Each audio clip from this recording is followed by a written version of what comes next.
اعوذ باللہ من الشیطان الرجیم بسم اللہ الرحمن الرحیم السلام علیکم ورحمۃ اللہ وبرکاتہ۔ حوزہ علمیہ جامعہ ام الکتاب کی طرف سے برگزار مطلع الفجر کلاسز میں نہج البلاغہ سے آج ہم حکمت نمبر 54 پڑھیں گے، جس کا کچھ حصہ ہم پہلے بھی بیان کر چکے ہیں۔ امام علیہ السلام اس حکمت میں فرماتے ہیں کہ لا غنا کل عقل، عقل سے بڑھ کر کوئی ثروت نہیں، ولا فقر کل جہل، اور جہل سے بڑھ کر کوئی فقر نہیں ہے، ولا میراث کل ادب، اور ادب سے بڑھ کر کوئی میراث نہیں، ولا ظہیرہ کل مشاورہ، اور مشورے سے بڑھ کر کوئی مددگار نہیں ہے۔ امام علیہ السلام اس حکمت کے اندر ہدایت کے بہت ہی اہم نقاط کی طرف اشارہ فرما رہی ہیں، جس کا کچھ حصہ ہم بیان کر چکے تھے۔ آج ہم پڑھیں گے کہ ولا میراث کل ادب، کہ ادب سے بڑھ کر کوئی میراث نہیں ہے۔ ادب کے بارے میں بہت زیادہ بحث ہو چکی ہے کہ ادب کس کو کہتے ہیں۔ دراصل ادب وہ قوانین ہیں، وہ اصول ہیں جو ہمارے عمل کی زینت بنتے ہیں۔ ایک انسان کا ظاہری روپ ہے اور ایک انسان کا اندر کا روپ ہے۔ انسان کا جو ظاہری روپ ہے، انسان اس کو زینت دے دیتا ہے ہر چیز سے۔ روزانہ عموماً ہماری جو زندگی گزر رہی ہے وہ اسی روپ کو زینت کرنے میں ہی لگی ہوئی ہے۔ ہمیں اپنے بدن کو خوبصورت بنانے کے لیے جتنا وقت لگ جاتا ہے، اتنا ہم اندر کو نہیں دیتے، اندر کو خوبصورت بنانے کے لیے اتنی فکر نہیں کرتے۔ جیسے کہ میں نے پچھلے درس میں بھی کہا تھا کہ جس طرح ایک بزرگوار شخصیت کہتے ہیں کہ ہم نے بہت سے لوگوں کو دیکھے جو خدا سے سب کچھ مانگ رہے ہوتے ہیں مگر عقل کبھی بھی نہیں مانگا۔ اسی طرح سے ہم بھی سب کچھ مانگ لیتے ہیں مگر ادب نہیں مانگتے۔ امیر المومنین جو اس حکمت میں بیان فرما رہے ہیں کہ ادب جو ہے وہ سب سے بڑھ کر میراث ہے، یعنی ہماری زندگی کے اندر جتنے بھی ہم اعمال انجام دیتے ہیں، جتنے بھی ہماری زندگی میں عمل آتے ہیں اور ہم کرتے ہیں، ان سب کو زینت کرنے کے لیے جو اللہ نے اصول بنائے ہیں اور قوانین بنائے ہیں وہ آداب ہیں۔ ایک انسان کا ظاہری روپ خوبصورت ہوتا ہے، زینت ہوتا ہے، عموماً ہم اس کو زیوروں سے آراستہ کر لیتے ہیں۔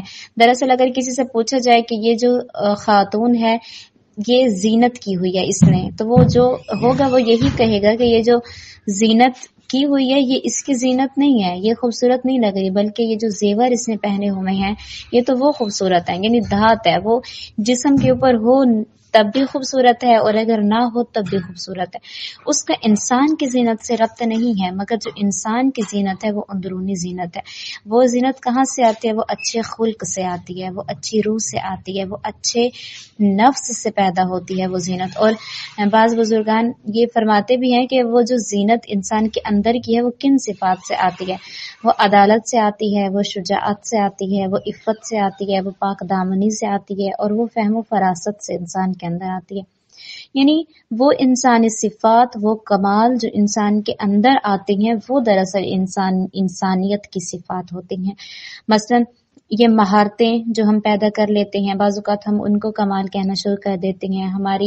ہم ظاہری شکل جو ہوتی ہے اس کو خوبصورت بنا کر ہم اس کو کہنا شروع کر دیتے ہیں کہ یہ بہت ہی خوبصورت انسان ہے۔ نہیں، ہر وہ انسان جو اپنے اندر مہارتیں رکھتا ہے، جو اپنی ظاہری طور پر بہت خوبصورت ہے، کپڑے اچھے پہنتا ہے، مال بھی رکھتا ہے، سب کچھ رکھتا ہے، یہ انسان کا صرف ظاہر خوبصورت بنا سکتا ہے، مگر انسان کے اندرونی کمال، انسان کے اندرونی صفات کی خوبصورتی وہ دراصل اچھا اخلاق بنا سکتا ہے۔ اور اخلاق کے اندر آداب آتے ہیں کہ آداب ہر عمل کو خوبصورت بناتے ہیں۔ آپ کوئی بھی عمل کر رہے ہیں، اٹھنا ہے، بیٹھنا ہے، سونا ہے، جاگنا ہے، کچھ بھی کرنا ہے، اس کا کیا ہے؟ ایک ادب ہے۔ اگر یہ عمل اس ادب کے تحت انجام پائے تو یہ خوبصورت بھی ہو جاتا ہے اور جلدی بھی ہو جاتا ہے۔ مثلا ایک خاتون کھانا بنا رہی ہے، کھانا بناتے ہوئے اگر اس کو آداب معلوم نہیں ہے کھانا بنانے کے تو اس کو بہت ٹائم لگ جائے گا اور کھانا بھی خوبصورت نہیں بنے گا، چونکہ اس کو روش کا ہی نہیں پتا، اس کو طریقہ کار کا ہی نہیں پتا، اس کو آداب کا ہی نہیں پتا۔ اور دیکھیں مثلا جیسے ہم نماز پڑھتے ہیں، نماز پڑھتے ہوئے نماز کو بھی 3 حصوں میں تقسیم کیا جاتا ہے کہ ایک تو نماز کے احکام ہیں، اور ایک نماز کے آداب ہیں، اور ایک نماز کے اسرار ہیں۔ صرف نماز نہیں بلکہ ہر عمل کو 3 حصوں میں تقسیم کیا جاتا ہے۔ اور دیکھیں ہم احکام کے اوپر آرام سے عمل کر لیتے، یعنی نماز کیسے پڑھنی ہے، کس طرح سے پڑھنی ہے، بولنا ہے نہیں بولنا، ہنسنا ہے رونا ہے، کچھ بھی کرنا ہے تو اس کے کیا احکام ہے، نماز میں کیا چیز کر سکتے ہیں کیا نہیں کر سکتے، کیا پڑھنا ہے کیا نہیں پڑھنا، سجدہ کیسے کرنا ہے، رکوع کیسے کرنا ہے، سجدہ کہاں پر کرنا ہے، یہ سارے احکام ہیں نماز کے۔ مگر نماز کے آداب بھی ہیں، آداب وہ جو نماز کو خوبصورت طریقے سے بناتے ہیں، وہ جو نماز کو ایک معراج عطا کرتے ہیں، دراصل وہ آداب ہوتے ہیں، اور اس کے بعد اسرار کا مرحلہ شروع ہوتا ہے۔ لہٰذا آداب درمیان میں، اگر آداب نہیں آئیں گے تو ہم اسرار تک نہیں جا سکتے۔ آداب کی بہت ہی زیادہ اہمیت ہے ہمارے اندر، ہمارے روزمرہ زندگی کے اندر، اور خود ائمہ علیہ السلام بھی کا جو ادب ہے اگر ہم اس کو مشاہدہ کریں تو بہت ہی انسان حیران رہ جاتا ہے کہ اس قدر با ادب شخصیات ہماری اس دنیا سے گزر چکی ہیں اگر ہم ان کو دیکھیں تو۔ اب توجہ کریں، یہ جو آداب ہیں یہ بہت ہی اہم ہے۔ اب دیکھیں، میں اگر کسی دوست کو تحفہ پیش کرتی ہوں، اگر میں اس کو تحفہ پیش کر رہی ہوں، اس کو نہ میں سیٹنگ کرتی ہوں، نہ اس کو کور کرتی ہوں، نہ اس گفٹ کو پیک کرتی ہوں، کچھ بھی نہیں کرتی، میں ایسے اٹھا کے اس کو سامنے جا کے پھینک دیتی ہوں کہ یہ لو۔ وہ کیا کہے گی؟ وہ کہے گی کہ اتنی بے ادب ہے، کس نے مجھ سے کس طرح سے آ کر مجھے گفٹ دیا۔ ہم کبھی بھی ایسا نہیں کرتے۔ جب بھی میں کسی اپنی اچھی دوست کو کچھ بھی دینے لگتی ہوں تو میں کیا کرتی ہوں، سب سے پہلے اس کو پیکنگ کرتی ہوں، خوبصورت کور میں رکھتی ہوں، پھر اس کو خوبصورت طریقے سے جا کے پیش کرتی ہوں، وہ بھی خوش ہو جاتی ہے۔ اسی طرح ہر عمل جو ہم اللہ کے لیے کر رہے ہیں، چونکہ مومن کی جو زندگی ہے وہ فقط اللہ کے لیے ہے۔ اگر وہ کپڑے بھی پہن رہا ہے، یعنی پیراہن بھی پہن رہا ہے، اپنی ایک چادر بھی ایک خاتون لے رہی ہے اور وہ بھی کسی انسان کو دکھانے کے لیے، تو وہ بھی انسان شرک کرتا ہے، یعنی اللہ کے مقابلے میں کسی غیر خدا کو لے کے آ رہا ہے۔ مومن جو بھی کام کرتا ہے وہ اللہ کے لیے کرتا ہے، اور اللہ کے لیے جو کام کر رہے ہو اگر اس کے اندر خوبصورتی نہ ہو، یہ ایسے ہی ہے جیسے آپ کسی دوست کو اس سے بے ادبی کے ساتھ جا کر گفٹ پیش کر دیتے ہیں۔ نماز وہ معراج ہے جو آپ کو اوپر لے کے جاتی ہے، لہٰذا وہ ادب کے ساتھ ہونی چاہیے۔ بارگاہ خدا میں آپ جا رہے ہیں، ادب ہو۔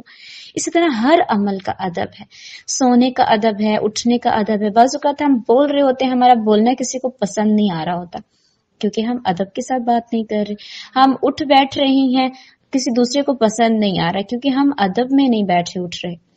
ادب کے اندر جب انسان آ جاتا ہے تو وہ انسان کی پاکیزگی ہوتی ہے، انسان کی روح خوبصورت ہوتی ہے، اور یہ مومن کی شناخت ہے کہ وہ ہمیشہ باادب رہتا ہے۔ امام جعفر صادق علیہ السلام فرماتے ہیں کہ اگر مجھے 2 دن دیے جائیں زندگی کے کہ تمہاری زندگی ختم ہوگی تو میں ایک پورا دن ادب میں گزار دوں گا۔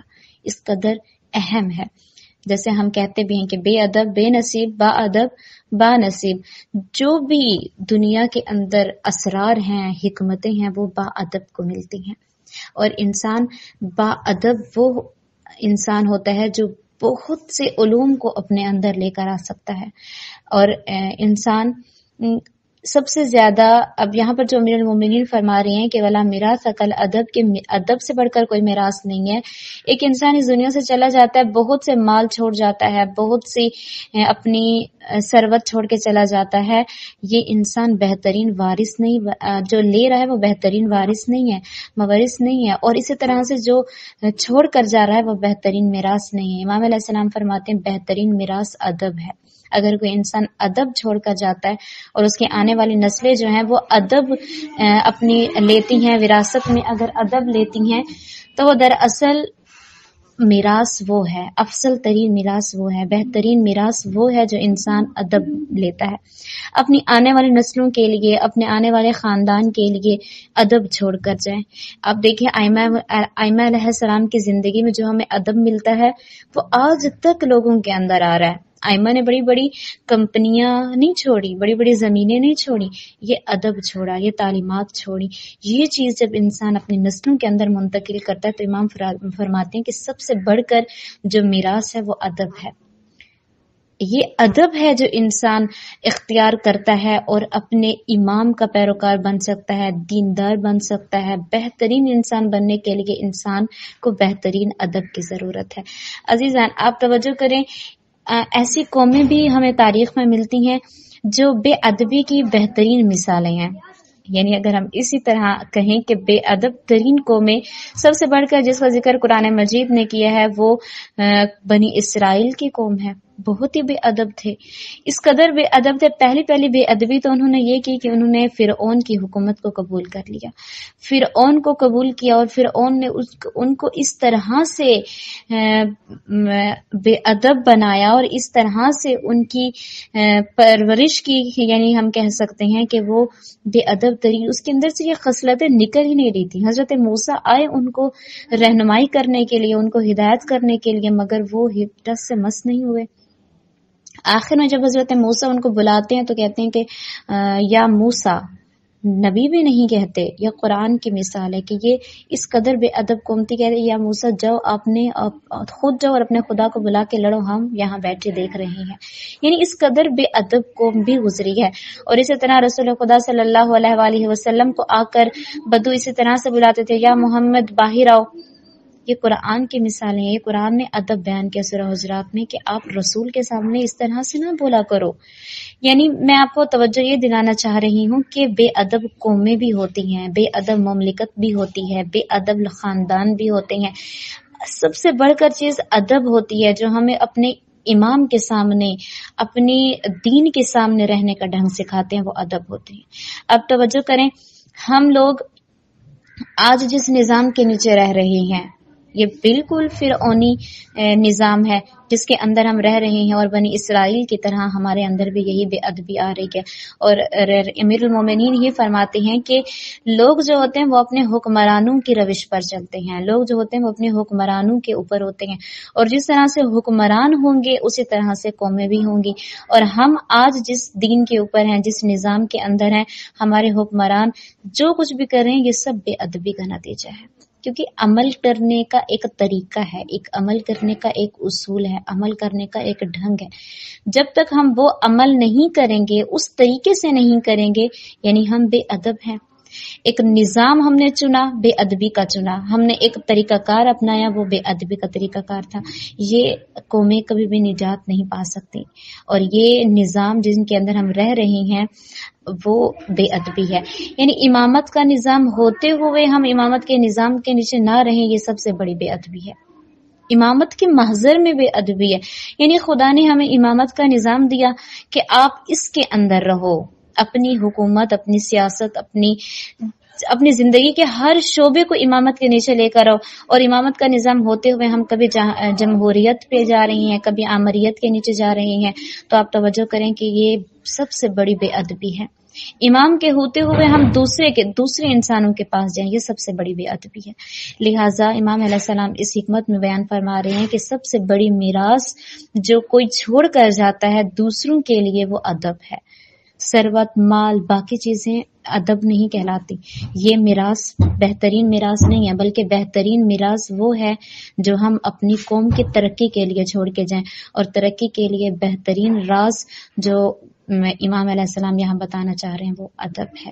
انشاءاللہ پروردگار عالم ہمیں ادب کے ذریعے زندگی گزارنے کی توفیق عطا فرمائے. اور امام